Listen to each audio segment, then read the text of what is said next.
I still remember the feeling as I walked out of that conference room. No racing heartbeat, no trembling hands, just a cold emptiness in my chest. Like someone had just ripped 27 years of my life from the blueprint of a factory. It was a gray Monday morning in Seattle, as usual. I had just completed the routine safety inspection, something I hadn't missed once in nearly 3 decades at Raintech Industrial. Today was no different. Everything checked out, systems running smoothly, no violations from the operations team. That was my job, to keep things running right, and above all, make sure everyone got home in one piece.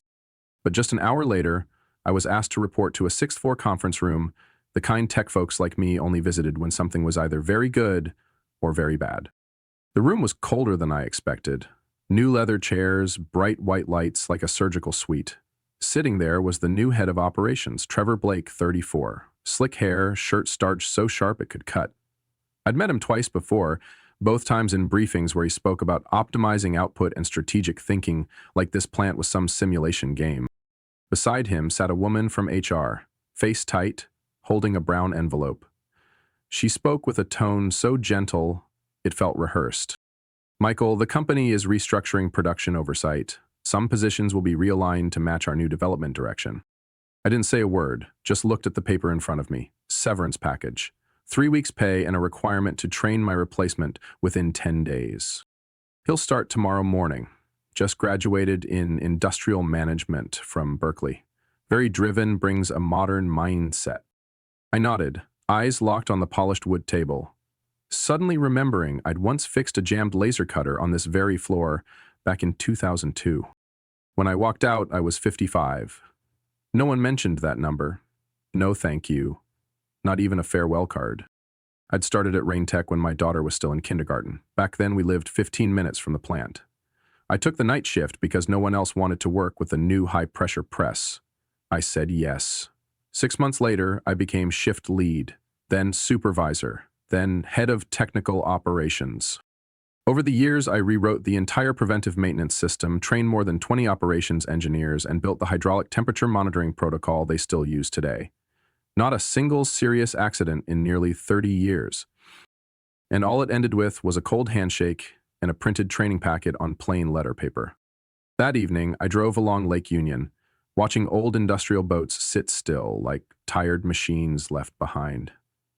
I used to think I'd retire from there, maybe build a small cabin near the mountains with a full pension. Now, most of that pension would be reviewed and distributed monthly. I called Ray, who'd worked alongside me for 18 years before retiring last year. They showed me the door, I said. Damn, what are you going to do? Me? I'm going to teach them something. Some things you can't learn in an MBA. The next morning, the young man, Alex Turner, walked into the plant, white shirt, navy tie, holding an iPad and wearing spotless leather shoes. I'm really excited to learn from you, he said, shaking my hand with just enough firmness to seem eager, but not so much to bruise the old guy clearly ready to pass the torch. I pointed to the shelf of safety boots, tossing him a size 11. Put these on. Here the shop floor does the talking, not spreadsheets. I knew he wouldn't get it yet, but one day when something starts to sound wrong in the middle of those steel gears, he'll understand. Not everyone can hear the language of machines. And I, Michael Carson, understood that language better than my own voice. I watched Alex through those 10 training days the way an engineer watches a pressure gauge when the air suddenly turns cold. Skeptical but attentive. He took notes, asked the right questions, stayed focused. But I could tell, what he lacked couldn't be found in textbooks. That instinct when a motor vibrates just a hair too much, or when the bearings whisper trouble. No school teaches that. On the last day, I handed Alex a schematic of the backup pressure system I designed in 2007, not listed in any internal document. He thanked me, folded it neatly, and left it on the desk, where I knew it would collect dust. A week after I left, I got a message from Marcus, the night shift lead engineer. They cut the final shift checks, said it was wasting labor hours.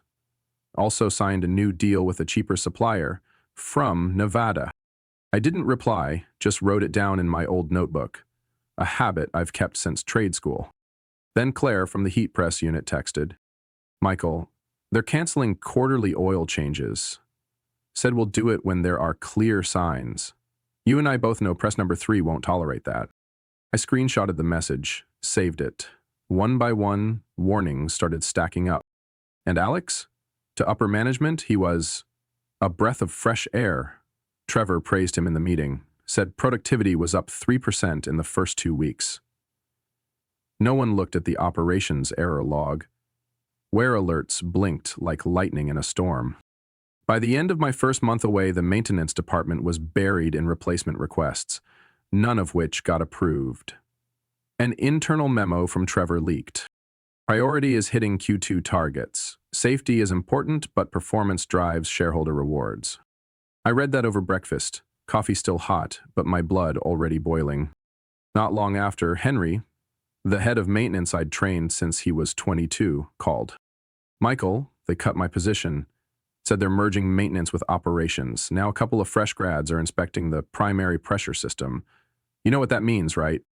I paused, then asked, you still have last month's inspection records? I do, with photos and logs. What are you planning?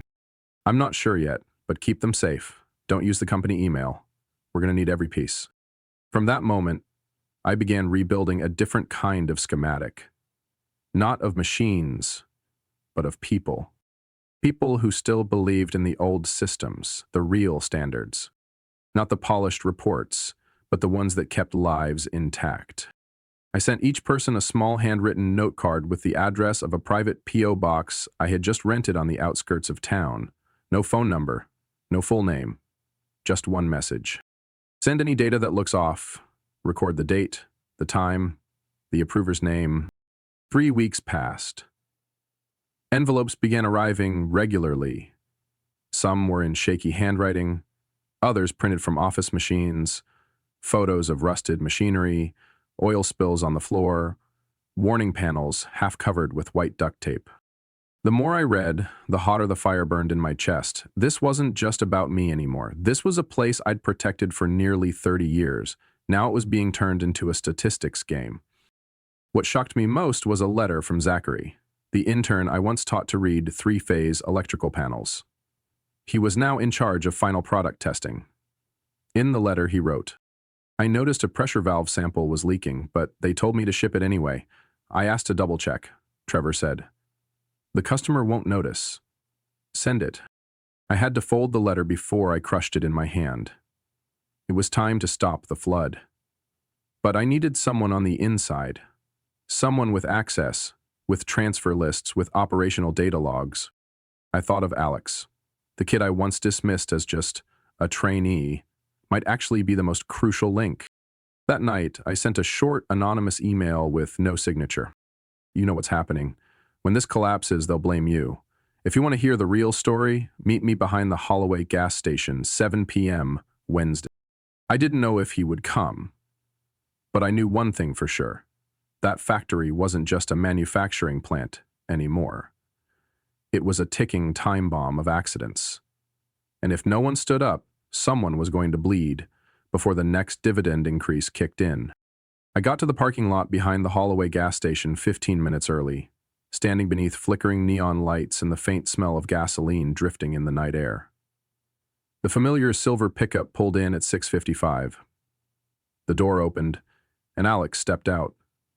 No crisp shirt, face hollow, hair messy, like he'd just finished a 16-hour shift.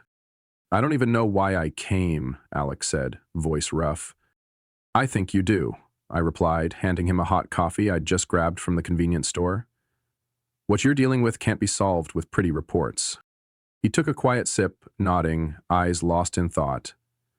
3 days ago, the cold stamping line jammed. Took 4 hours to fix. Trevor blamed it on the old controller, but I checked. The sensor wasn't replaced on schedule. I'm guessing it was due for replacement 3 weeks ago. Exactly. I nodded, pulling out a stack of notes I'd compiled. You're not alone, Alex. I've got people inside. People who know things are spiraling. He took the files, flipping through them. His face shifted with each photo.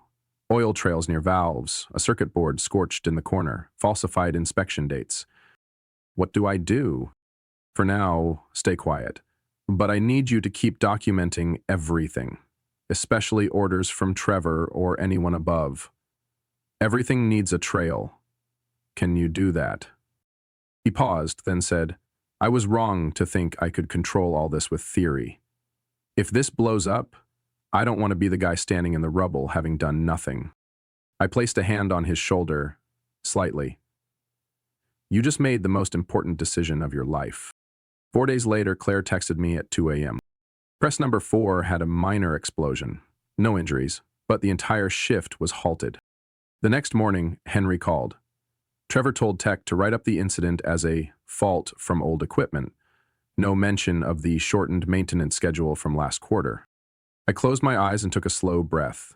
They're building an escape hatch by blaming machines. Meanwhile, people are still standing in harm's way. There's a new guy, Kyle, Henry added. Got a mild electric shock at the control station yesterday. Didn't go to the hospital, but his hand's still numb. Trevor had security drive him home, told him not to file an accident report. I logged every detail, typing each line into my encrypted case file. A few days later, a letter from Alex arrived. Inside was a printed email between Trevor and the branch director in Chicago, explicitly discussing accepting manageable technical risks to maintain quarterly profit targets. Also included was a handwritten note on a technical report from Alex. S&C Cutter 6 is showing major calibration drift. If not adjusted within 48 hours, blade failure is likely. I texted him immediately. Make the request verbally. Record if possible. No reply by email. Things were accelerating faster than I'd anticipated.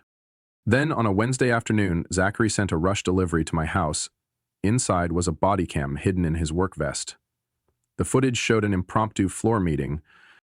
Trevor said, I don't care how many hours are left on the system, we can't miss another deadline. If equipment fails, blame it on operations. They sign off daily. Anyone who pushes back, replace them. I had to rewatch it 3 times just to believe what I heard. Their response plan had turned into a suppression strategy. I could already see the future playing out. And it wouldn't be long before disaster struck.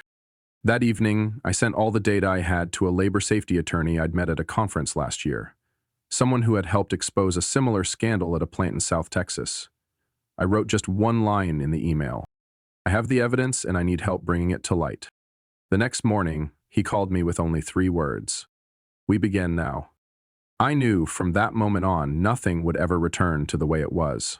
But if anything could be salvaged from the wreckage, at the very least, it would be the truth. And I was willing to risk everything to expose it. I had no choice but to act. What I saw in those reports, videos, and late-night phone calls, they all spoke the same language. Disaster was coming, and if I stayed silent, I'd be complicit. That night, I opened my laptop and typed an email directly to Rain Tech's executive board. No grandstanding, no accusations, just clear facts, dates, photos, sources. I laid out maintenance violations, safety risks caused by budget cuts and orders that endangered staff. Information I had gathered from within the company. At the bottom, I wrote, as the former safety manager of this plant for 27 years, I urge the company to immediately review recent operational changes.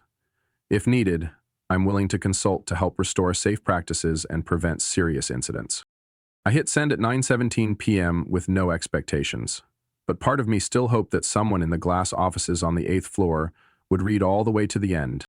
The next morning, there was exactly one reply in my inbox. Not from the CEO, not from operations. It came from Jenna, the head of legal. We have received your message, Mr. Carson. Your concerns will be noted. However, please be advised that you signed a non-disclosure agreement, NDA. Sharing technical data or interfering with business operations may constitute a serious breach. The response was colder than a winter night in Everett. I leaned back in my chair, not out of fear, but because of how hollow their evasion felt. At 3 p.m. that day, I called the Washington State Industrial Safety Office. The man who picked up had a deep voice, Carl. I gave a brief introduction and got to the point. Rain Tech is violating critical maintenance and equipment safety protocols. I have full documentation and witnesses ready to speak if necessary. I want to request an unannounced inspection. Carl paused, then said, Mr. Carson, I've seen your name in senior technical reports. I've read several of your safety audits. Send everything to my official email, and I'll escalate it to the lead inspector. That night, I sent 137 pages of documents, photos, charts, videos, and recordings. I attached a list of 11 individuals, engineers, supervisors, and operators, willing to confirm the truth of my claims. I knew that in a system like this, one phone call from the authorities could make the management team buckle up. What I didn't expect was how quickly they would respond, and not in a typical way. 2 days later, at 10 a.m., there was a knock at my door. A man in a black suit stood holding an envelope. "Mr. Carson?" "That's me. I'm delivering a legal notice on behalf of Rain Tech." Inside the envelope was a thick letter, printed in bold ink and cold language. They accused me of interfering with production, leaking internal information, and damaging the company's reputation. They cited clauses from the NDA and threatened to sue if I didn't immediately stop my defamatory and disruptive actions. I read it, then sat in silence at my kitchen table. My coffee had gone cold. Light through the curtains drew a pale line across the room, like a fading horizon. I picked up the phone and called the one person I knew who wouldn't flinch at legal intimidation, my old friend Alan Marks, a union attorney who had represented metalworkers for over 20 years. After I explained, Alan sighed. "They're playing the usual game, Michael. They don't have grounds to sue if you've only shared information with regulators and not the public. Even if they try, it'll be tough to prove harm. They're just trying to scare you off." "I'm not backing down, Alan." "Good. But listen, things are going to escalate. You need to be careful. Next time you contact the inspectors, use legal language to protect yourself." "You think they'll stop the inspection?" "No. Once that report is filed, the wheel of justice doesn't stop. But Michael, be ready. They'll scramble to clean everything up, hide evidence, make sure inspectors find nothing concrete. You need more proof, something they can't erase overnight." I nodded, already forming a new plan. One that would force them to face not just the law, but the lies they had built themselves. Russell showed up at my door just before midnight. He looked pale, clutching his backpack like it might tear apart. I didn't need to ask. I just reached out my hand. He placed a USB drive in my hand, then spoke in a hoarse voice. "Michael, this has everything: tampered maintenance logs, emails between Trevor and finance about prioritizing quarterly budgets over technical risks. There's also an internal memo outlining how to disguise equipment failures as operator error." I nodded, handed him a glass of warm water, and loaded the USB into the desktop in my study. The screen lit up with dozens of folders, labeled with dates. There were audio files, screenshots from surveillance cameras, and a maintenance schedule log showing changes from the original version I had created before leaving the company. "I know you took a huge risk pulling this from the system," I said, eyes fixed on the metadata code. Russell let out a long breath. "I couldn't take it anymore." This morning, Benji, the new kid, been here 4 months, got his hand crushed while pressing a metal rod on press machine number 2. The safety guard had been removed last week, on a verbal order from the shift supervisor. I shot up from my chair. "Is he alive?" "My mom thinks the cast is physically wrong." Is it? But he lost 2 fingers, not even 20 years old, huh?" My chest tightened like someone was twisting a wrench around my ribs. I'd shaken that kid's hand at the new hire orientation. He once told me he wanted to learn the trade, stay long enough to help his mom pay off his sister's college loan. "What did management do?" I asked, already knowing the answer. Russell shook his head, his anger visible. Trevor brought Benji's entire family to the on-site clinic, handed them an internal settlement agreement. The kid was still on painkillers, his hand barely wrapped, and they had him sign a statement admitting he violated safety protocol. I gripped the edge of the table to stop myself from slamming my fist down. "I can't let it end like that," Russell said, his eyes blazing. "If you need anything else, I'll get it." I gripped his hand firmly. "I won't let your effort go to waste. That's a promise." The next day, I met with Alan and handed him everything on the USB. "We'll encrypt this, make copies, and store it in 3 separate locations," he said with conviction. "This isn't just a safety violation anymore. This is a deliberate, systemic risk strategy." He was right. This had gone beyond leaky machines and overworked employees. It was a bigger engine now, a system powered by blind profit, willing to sacrifice anything to keep the spreadsheet out of the red. That afternoon, I took a bus to the northern suburbs where Benji's family lived. His mother, Linda, opened the door, eyes swollen from crying. Inside, Benji lay on the couch, his right arm wrapped in gauze from elbow to thumb. I sat beside him, said nothing at first. Then I slowly unzipped my bag and laid in front of them a copy of the settlement Trevor had signed, along with an audio recording of his conversation with the internal legal team. "You did nothing wrong, Benji. You weren't careless. You didn't break protocol. They did. And they'll pay for it." Linda's eyes welled up. "But we already signed." "We were scared. They said if we sued, we'd get nothing." "I've got a lawyer," I told her. "And now I've got you. All I need is for you to confirm what really happened. I don't want their money. I want justice." Benji gave a slight nod. Tears rolled down his cheeks, but his gaze had shifted, no longer scared. On my way home, I called Carl from the Industrial Safety Board. "I have proof of falsified documents and a covered-up workplace accident. I want an in-person meeting, no email." Carl paused for a moment, then replied firmly, "My office, 9 o'clock tomorrow." When I hung up, the rain had started falling. But inside, something was burning hotter than the lightning flashing outside. My resolve to drag the whole truth out of the shadows. Not for revenge, but to protect those who still walk the factory floor every day, unaware if they'll leave in one piece. 3 days after the meeting with the safety board, I gathered a small group at Frank's house, a former operations lead I'd trusted for years. No bright lights, no whiteboards, just a wooden table, a few cups of strong black coffee, and the people who had kept Raintech running right for over 2 decades. Around that table sat familiar names: Claire, who knew every thermal pipeline; Henry, who'd worked on control panels since the DOS days; Alex, no longer the rookie kid; and Russell, who had risked everything just to do what was right. "I know you're all betting big," I began, scanning their faces, "but if we don't act now, there'll be more Benjis." No objections, no turned heads. Their nods were all I needed. Solid, like bolts torqued, just right after 3 checks. "We've got 2 weeks, I continued. "Not a day more. Each of you will monitor a specific area, log everything unusual with photos, videos, or detailed notes. No emails, no texts. Reports go by hand to the drop point, locker 312, at the old Southern Rail Station. I'll handle the rest." I handed out handwritten task sheets, coded by job type. No names. No one knew the full plan, only their part. Within the first week, Claire sent me photos. A steam pipe near welding was cracked, left untagged. A new hire had been told to wrap it with thermal tape, completely outside protocol. Henry sent a video showing pressure controls being adjusted remotely from the server room, something only a lead engineer should do. His note read, "Changes made by Mike Granger, the head accountant. 0 technical credentials." Russell submitted proof that 3 recent orders had been shipped with untested parts.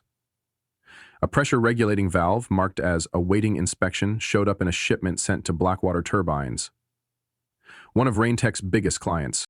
Alex, working from the inside, secretly backed up system logs. He uncovered a chain of data edits, run hours reduced, maintenance dates pushed back, incident descriptions blurred or wiped clean. I compiled everything, categorizing by fraud type: data manipulation, forged operations records, hidden injuries, and shipment of non-compliant equipment. In week 2, I walked into the regional office of Horizon Energy, a client that made up 40% of Raintech's annual revenue. I was greeted by Emily Harris, the regional operations director. "I've worked with Raintech nearly a decade," she said, twirling a silver pen in her fingers. "I hope this meeting isn't about a delayed shipment. I am here to protect you and your team from a disaster I can't keep silent about," I replied, placing the thick file in front of her, clearly labeled and color-coded. She flipped through the pages like reading a death sentence. When she reached the photo of a leaking valve being packaged for shipping, her face went still. "This was installed on the auxiliary unit in North Dakota," she whispered. "If it explodes." "It's not if, it's when," I said, not mincing words. I don't want to see headlines about a young engineer dying from a failure we already warned them about. Emily sat silently for a few minutes. Then she stood, pulled out her phone, and gave a single command. Request an independent inspection of all RainTech equipment received in the past 3 months. Suspend all new orders. Immediately. As she hung up, I knew I'd struck RainTech where it hurt most, a strategic client. I didn't leave the Horizon office right away. I left a copy of the documents, then headed to my next stop. The Washington State Inspector's office, where Carl and the investigation team were waiting. I walked in, set the box of files on the table, along with a USB containing the full master archive. This can't be wiped from the system overnight, I said.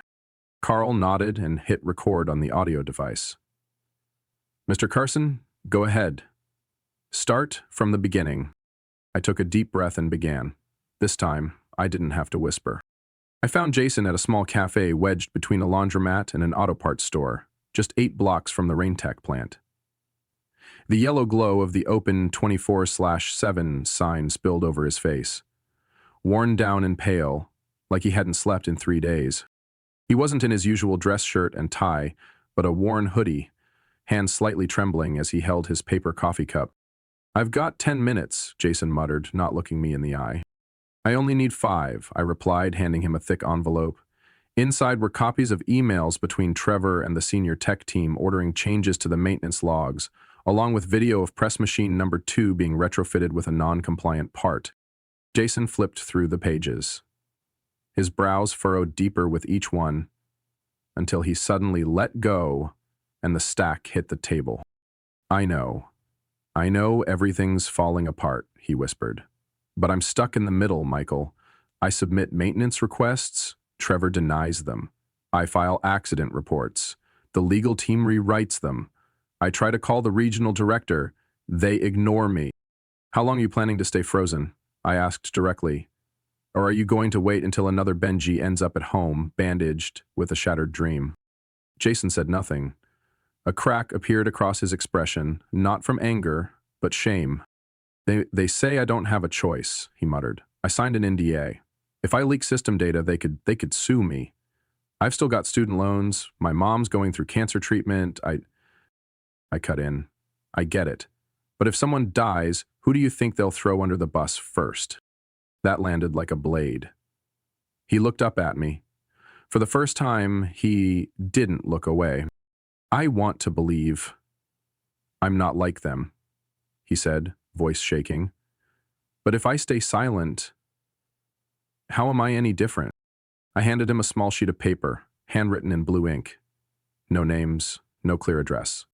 Temporary Dropbox account. Password changes every 72 hours. You just send the raw data. I'll handle the rest. They can't trace it back to you. Jason took it, folded it slowly, and slipped it into his hoodie pocket. I've got everything, he said after a pause. Original error logs, revision history, even an audio recording from the meeting where Trevor ordered me to alter the final shift inspection system. They don't know I recorded it.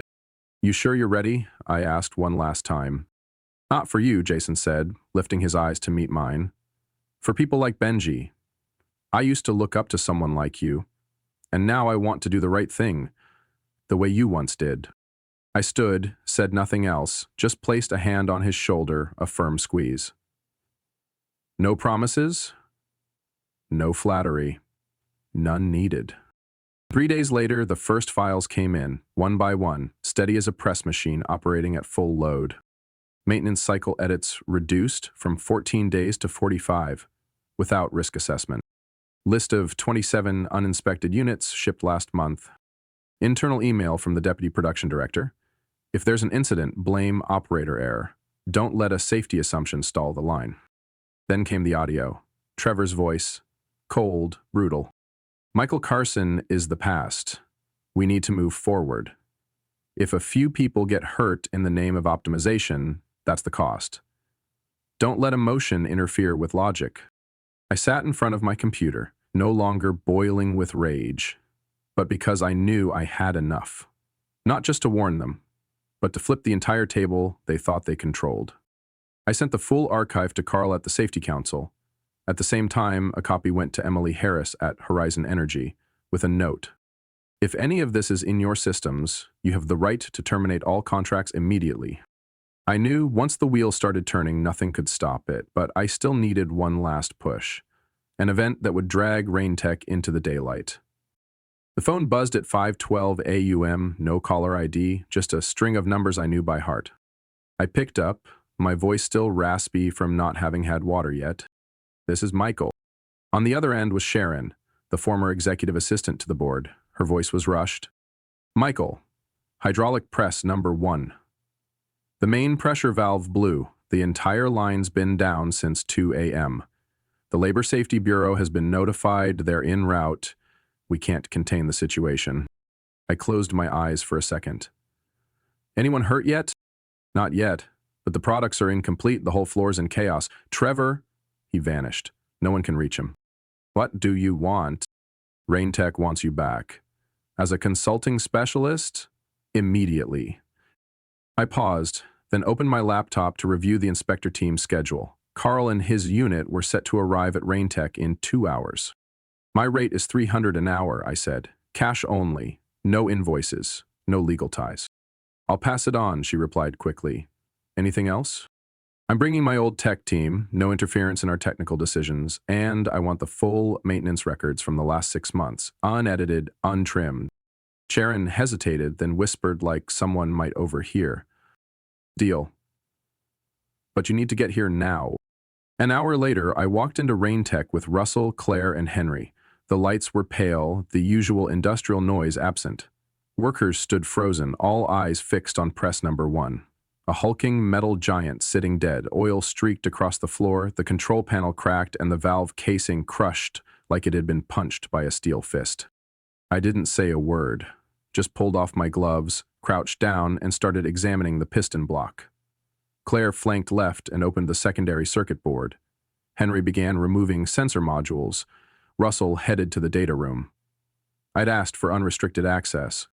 15 minutes later, Jason showed up. His face was tight, collar soaked in sweat.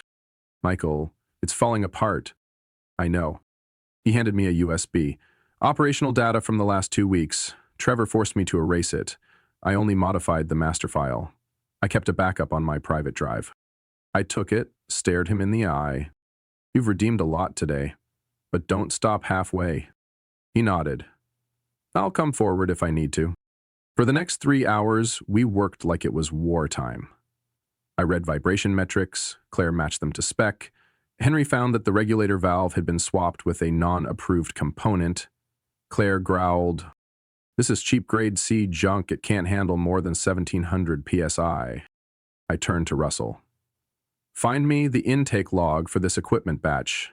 I need the date, approving manager, and the order number." By noon, the machine was stabilized. I hit the load test switch. The first sounds were harsh, but then it evened out, like the breath of someone pulled back from drowning. As I peeled off my gloves, Carl and the inspection team arrived. They walked the factory floor, their eyes scanning everything. Carl came up to me. "We received a full state inspection order. Looks like today's going to be busy." I nodded, pulling the USB Jason gave me from my jacket. "This has everything." He kept it even under pressure. Carl took it. "We'll do our part. You staying?" I glanced around, the tense faces, the searching eyes. I didn't answer right away. Just said, "There's still something I need to finish." Carl nodded, then walked off. I stayed by the arm we had just repaired, weighed down not by fatigue, but by the knowledge that the real battle was just beginning.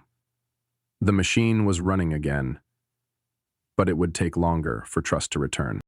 And I wasn't leaving until the truth roared as clearly as the press I'd just brought back to life. As hydraulic press number 1 hummed back to rhythm, I knew it was time to end the game Raintech thought they were still playing. Fixing the line was just the beginning. The real strike sat inside the USB I kept on me at all times, and the send button I had cued, waiting for the perfect moment. The moment the oversight team left the factory floor, I took my seat at the temporary desk they'd set up for me. Just days ago, it held falsified reports. I plugged in the drive, logged into the encrypted email, and entered 3 recipient addresses.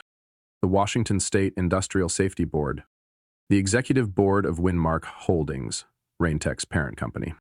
the strategic engineering division of Horizon Energy, their top client accounting for nearly 40% of quarterly orders. I dragged and dropped the folder titled RT Collapse Proofs. It contained every piece of evidence. Photos, videos, audio recordings, altered operation logs, and Benji's medical report. At the bottom, I typed one final line. This is no longer a technical investigation. This is a matter of ethics and lives. I hit send.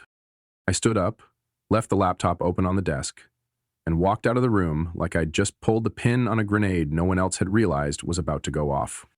3 days later, the explosion happened. Figuratively, not at the factory, but at Winmark's headquarters in Chicago. The safety board officially launched a full-scale investigation into Raintech. They publicly confirmed signs of document falsification, deliberate technical downgrades that endangered safety, and forced workers to sign falsified incident reports.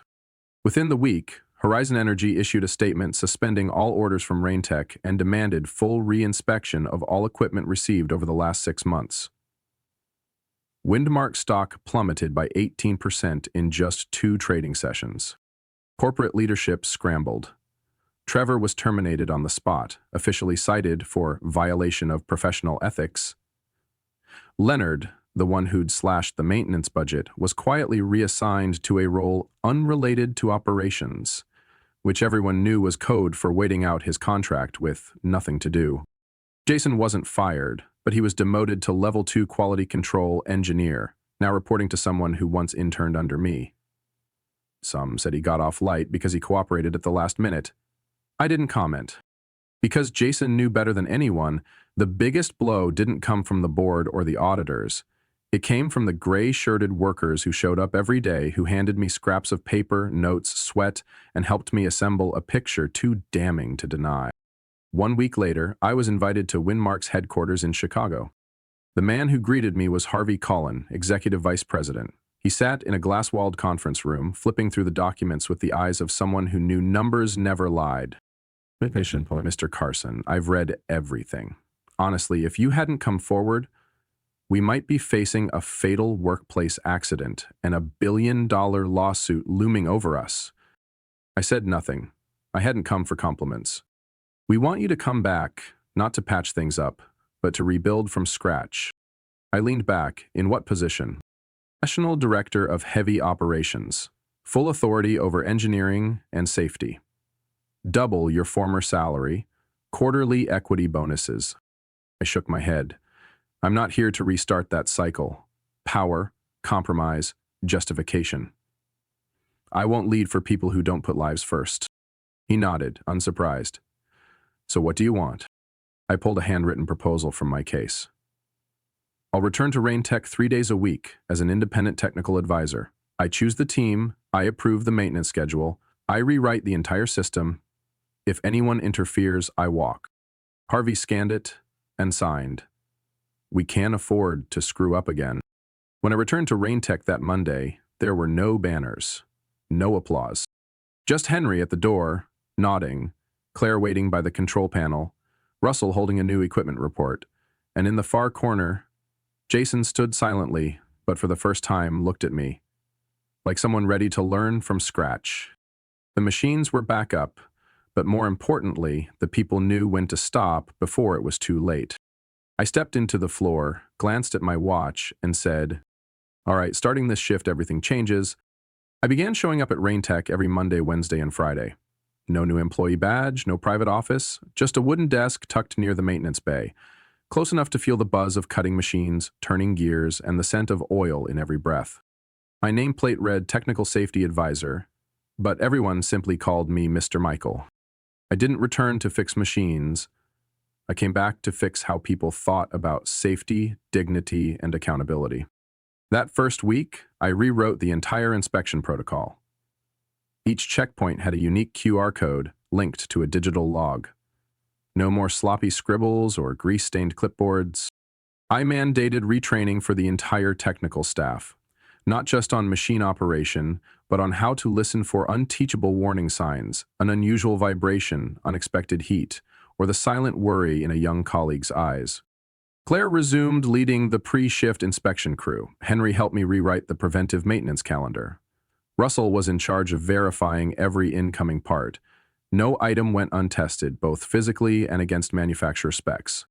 The system I once built with sweat, then watched dismantled in the name of quarterly gains, had now been rebuilt. Stronger, tighter. And this time backed not just by data, but by conviction. Jason, now sitting at the lowest desk in the engineering room, no longer speaks during meetings. But I notice he's always the first to arrive every morning, and the last to turn off the lights after reviewing the checklist. One day, I asked him, "Do you want to go back to management?" He looked at me, shaking his head. "No, I need to learn more first. Last time, I climbed too fast without knowing whether the ground was hard or soft." I smiled. Not because Jason was better, but because, at last, he understood why I always told him, listen to the machines, but also listen to the people. A month later, Raintech was recertified to A+ safety standards. The safety board released a public report stating, "A complete overhaul of the maintenance and operational check systems under the guidance of expert Michael Carson." The new board sent a thank you letter. It also included an official offer. Return as National Safety Director, a salary with 6 figures, stock options, a private car, and a personal assistant. I responded in 3 minutes. I decline. I've been in that boardroom, sitting behind that big desk, but I can't sit there pretending I don't see the blood on the gloves that came from cutting the maintenance budget. I'll continue as a consultant 3 days a week, not for the money, but because I can't turn my back on this place again. That Friday evening, I stayed late in the workshop. The rain was light, tapping against the metal roof. The light reflected off the safety glasses on my desk.